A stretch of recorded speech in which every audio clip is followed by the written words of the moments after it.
हिंदी में कहावत है मक्खनबाजी, लेकिन अगर आप भारत में रहते हैं तो आपने मक्खन तो अमूल का जरूर खाया होगा। अच्छा, खास बात यह है कि 1957 में शुरू हुए इस सफर को अब कई वर्ष तो हो चुके हैं, लेकिन बदलाव कितना आया है आपको ये दिखाते हैं। गुजरात में इस समय चुनाव है, लेकिन अमूल एक ऐसी संस्था है जिसने लगातार अपने वर्चस्व को बरकरार रखा है। पहले घरों में जिस तरह से मक्खन बनता था, उसके बाद उसे 1945 में लकड़ी के बड़ी बड़ी मशीनों में बनाया गया। उसके बाद ड्रम्स बनाए गए, फिर टॉप बटर चर्न मशीन बनाई गई 1960 के दशक में।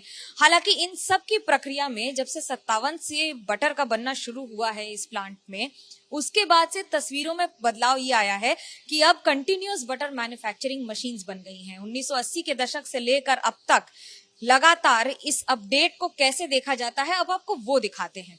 अमूल के बटर प्लांट में सब कुछ ऑटोमेटेड है, यानी कि अधिकतर काम मक्खन बनने के बाद पैकिंग का होता है और पैकिंग अलग अलग छोटे बड़े डब्बों में की जाती है।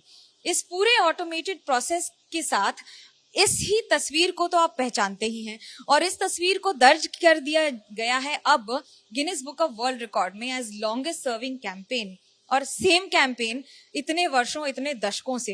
हालांकि इस समय 100 ग्राम बटर की कीमत 54 रुपए है, और आपको ये जानकर ताज्जुब होगा कि अमूल हर रोज 100 टन मक्खन बनाता है, लेकिन फिर भी बाजार में ऐसा लगता है कि उसकी कमी ही रह जाती है। शायद इसी को कहते हैं लगातार मक्खनबाजी का तरीका, जो जनता करती है अपने मक्खन के प्रति।